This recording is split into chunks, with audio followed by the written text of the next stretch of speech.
welcome to Movement Not Miracles on this, well, reasonably sunny Thursday morning, 15th of October I think it is. Anyway, never mind so much about that.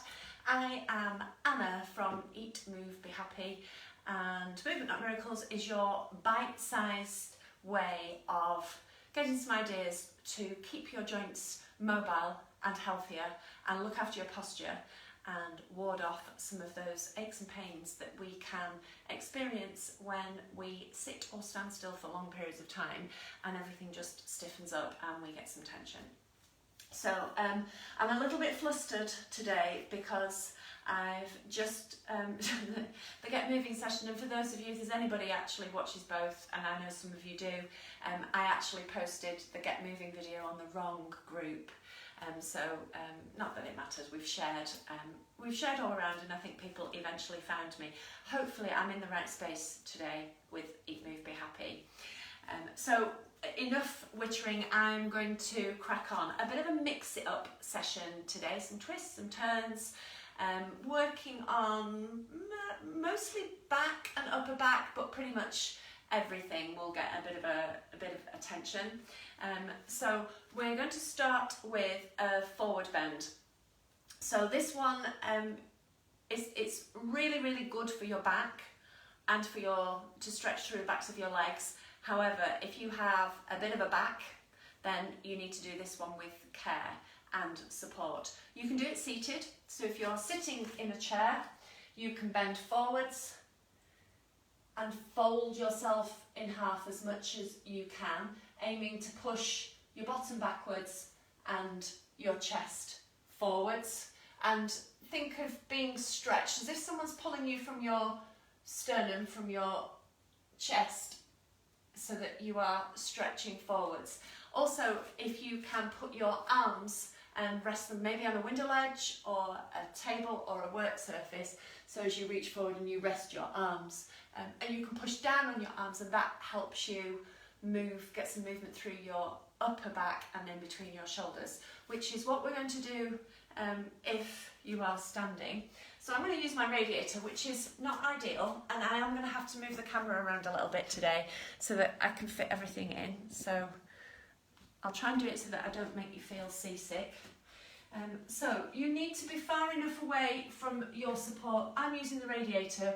Work surface is in a kitchen is a really good height for this, or the back of a chair. Whatever you're using, make sure it's not going to scoot away from underneath you, because you will be pushing your weight down on it. So we start, if you're seated, sitting on the buns of your bottom with your weight evenly distributed. If you're standing nice and tall, weight evenly distributed between your left and your right foot. Stick your bottom backwards and reach forwards, and place your hands flat on the surface that you are using. So for me there now, that's quite good work through my shoulders, because my shoulders get quite stiff. Not so much through my legs at the moment. You might feel some stretch down the back of your legs. And if you push down with your hands and push down through your armpits, you'll get more stretch through your shoulders, and you should be able to feel that in your upper back. You can relax your head down. Now just feel where your shoulder blades are and see if you can get them to squeeze together on your upper back. Arms straight. Okay, and up you come. So you should feel some stretch on the back of your legs, and you're going to feel some movement through your armpits. And for me, because my shoulder flexibility is not brilliant, the action of pushing down on something allows me almost to brace myself so I can get a little bit more movement through my shoulders. Now I'm not forcing the move so that there is no pain involved, but I am using the solid surface to help get a bit more movement through my shoulder blades and my upper back. I'm actually now going to do a forward bend without any support, but as I've said, if you have a bit of a lower back problem, then don't do this one. Keep using the support. But for those of you that can bend a little bit more, think of, I need my feet about hip width apart. If you are particularly bendy through your hamstrings, the muscles in the backs of your legs and your hips, you can have your feet closer together. Starting off exactly the same, so weight evenly distributed, and then I'll show you from the front first. If you cross your arms and lift your arms up above your head. Now for me that's quite hard work anyway, just because of my shoulders. So my shoulders are quite tight, so I have to get from there to there, I have to be really working through the muscles in my back. So go as, that in itself is good work for your shoulders. Go as far as you can go, and then whilst you're in that standing position, you're now going to bend forwards. I think of sticking the bottom backwards, legs straight, and bend all the way down. Trying to keep your legs vertical. I'm just going to see where I am. Oh, can you see me? You can just about see me. I might need to move my camera again. I said I was going to have to move the camera around. Let me just move it, tilt it down a little bit so you can see a bit more of what I'm doing. Always set yourself up properly. Bend forwards. Now my tendency is to rock back like that, which takes some of the stretch out of my legs. So it's a way of cheating. So try and keep your legs vertical if you can. And just hang. So I'm still working through my shoulder blades. I can feel the balls of my feet and my heels on the floor. My knees are straight. And I'm just letting gravity pull my head down towards the floor, which is just stretching through my back, which actually feels quite nice. I've got quite a big stretch down the back of my legs, which again is fine, but only go as far as you can go. And we're just breathing into this.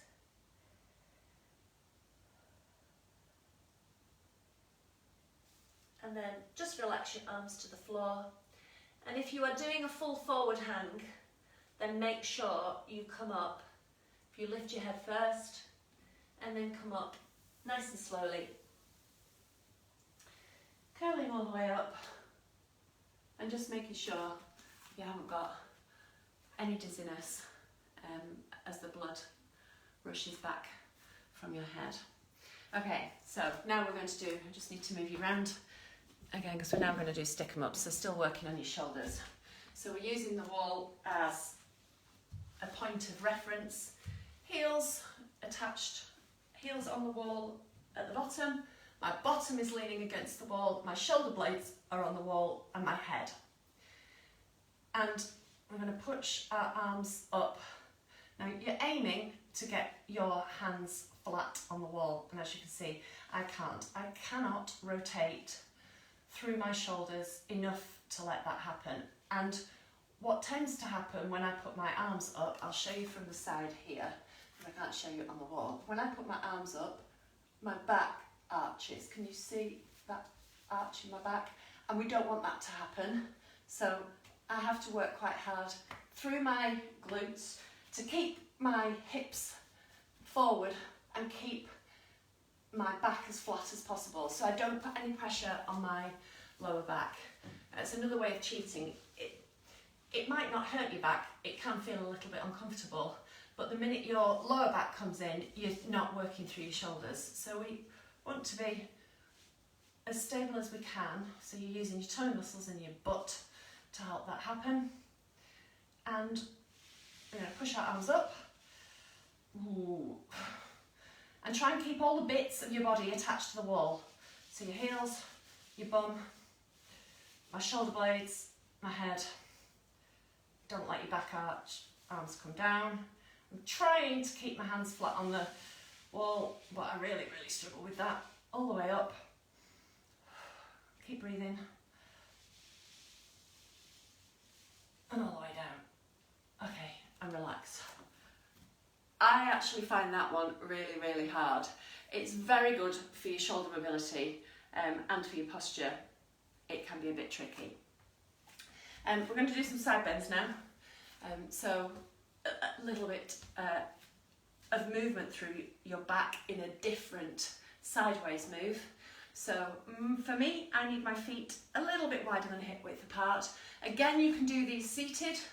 So we're going to reach down, staying in a straight line, so we're not leaning forwards as we bend. Staying in a straight line, reach down as low as you can go, and then down to the other side. And you might find the first couple feels a bit stiff, and then the more that you can do. Oh my goodness, that was my tummy growling. I apologise if you heard that. Reaching down, you might find you can go a little bit lower the more that you do. And then you can introduce the top arm, so reach up and then reach over, and you get a nice stretch through that side as well as the movement through your back.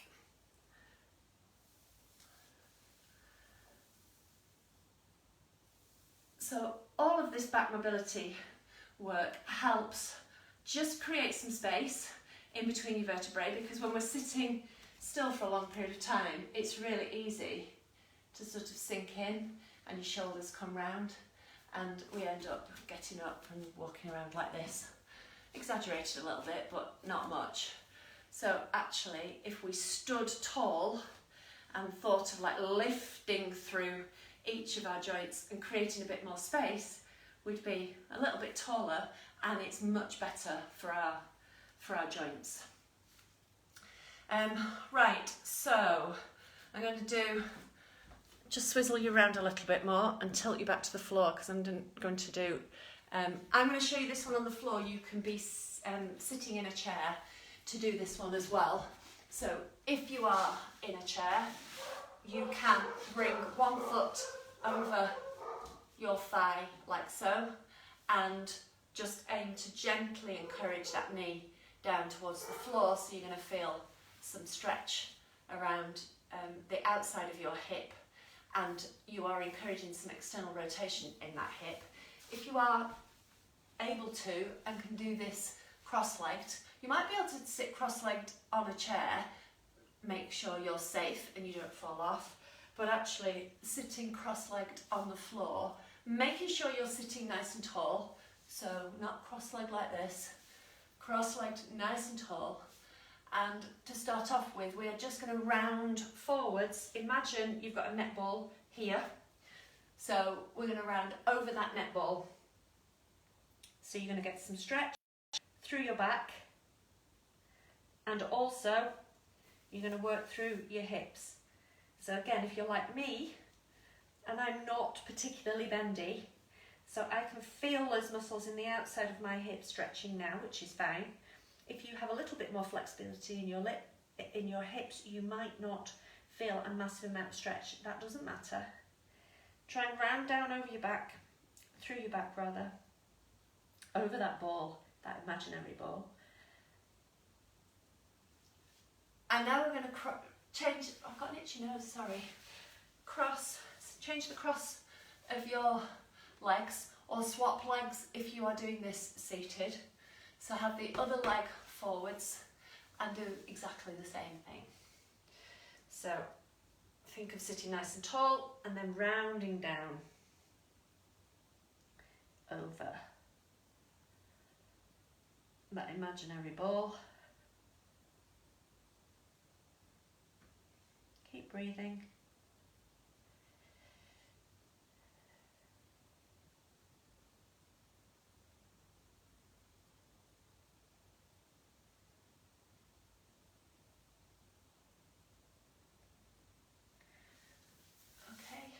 And then we're just going to do, if you are seated, I want you to think of moving through your ankles.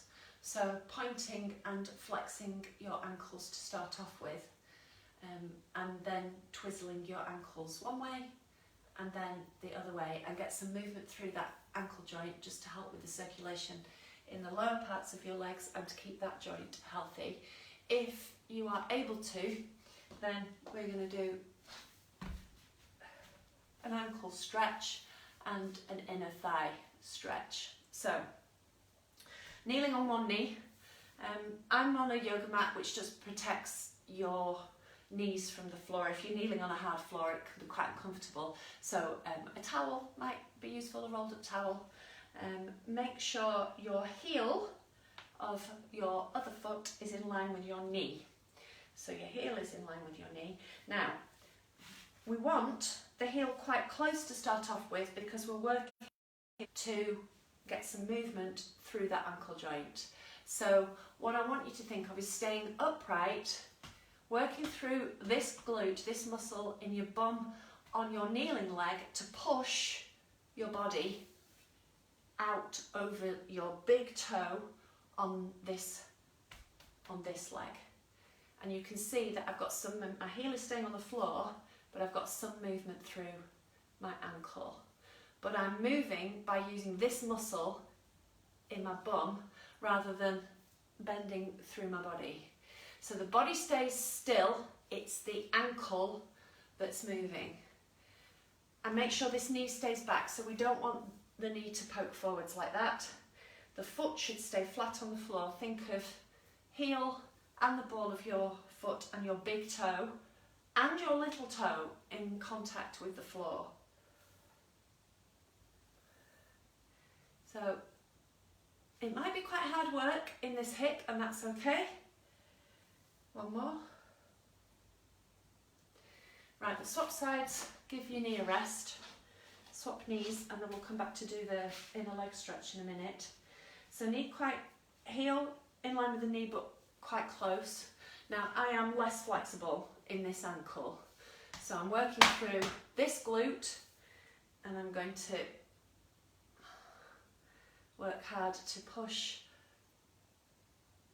Actually, what wants to happen is that, which is not bending through my ankles at all. So keep your heel rather, on the floor, and just encourage that movement. Keep that knee back. And keep breathing, don't forget that bit. If you're seated, keep waggling those ankles.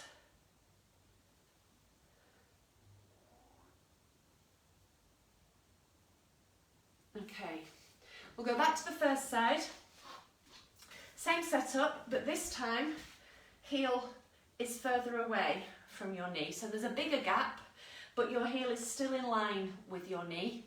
Now this time, as before, this knee stays back. This time when you push forwards, you're going to feel a nice stretch down the inside of that thigh. And when you have gone as far as you can go, I want you to think of pushing that groin down towards the floor. So it's a really subtle move, but when you've gone as far as you can move, now think of pushing your hip down towards the floor.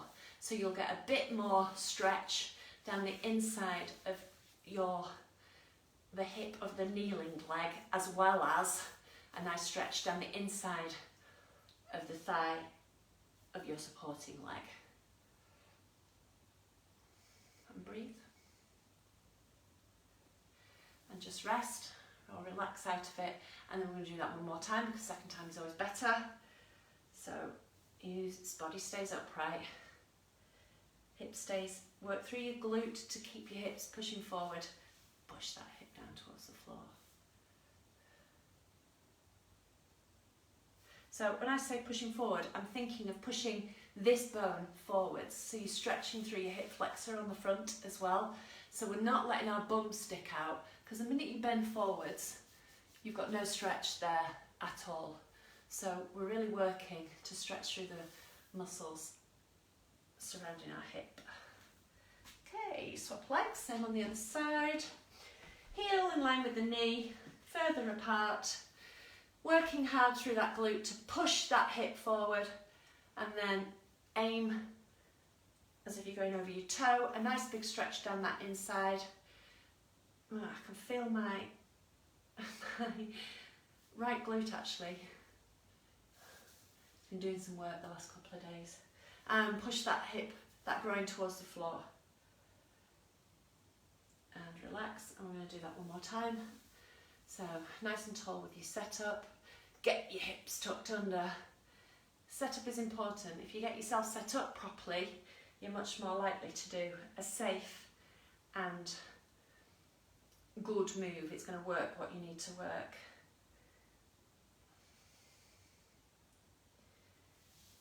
Okay, there we go. So hopefully I'm going to mix it up.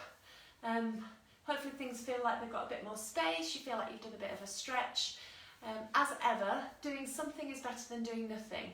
And doing something regularly throughout the day is a really, really good idea. Keeping moving and keeping our joints healthy is a really good way of ensuring that we have better posture and have less aches and pains. So try as much as you can to not sit for ages in one position and keep things moving. Even when you're making a cup of tea, you could do some shoulder rolls or some stick 'em ups. Mix and match things, but keep things moving. So enjoy the rest of your Thursday, and please share the videos if you think that they would be useful for other people. We're getting a few more people who are tapping into them now, and it's really nice to hear that it's just giving people some ideas on how they can look after themselves, particularly as we are still facing some fairly uncertain times with the whole COVID situation, and we're heading into winter. So it certainly helps me feel a little bit more connected with people. So if you can share the videos, then that would be fantastic. Check out the website www.eatmovebehappy.com. Loads more ideas on ways to look after your health and well-being, ways to change your eating habits, your exercise habits. We have online coach programs which are really helping people. So if you fancy a bit more information, go and check the website. Thank you for being with me, and I will see you all next week. Have a fabulous weekend.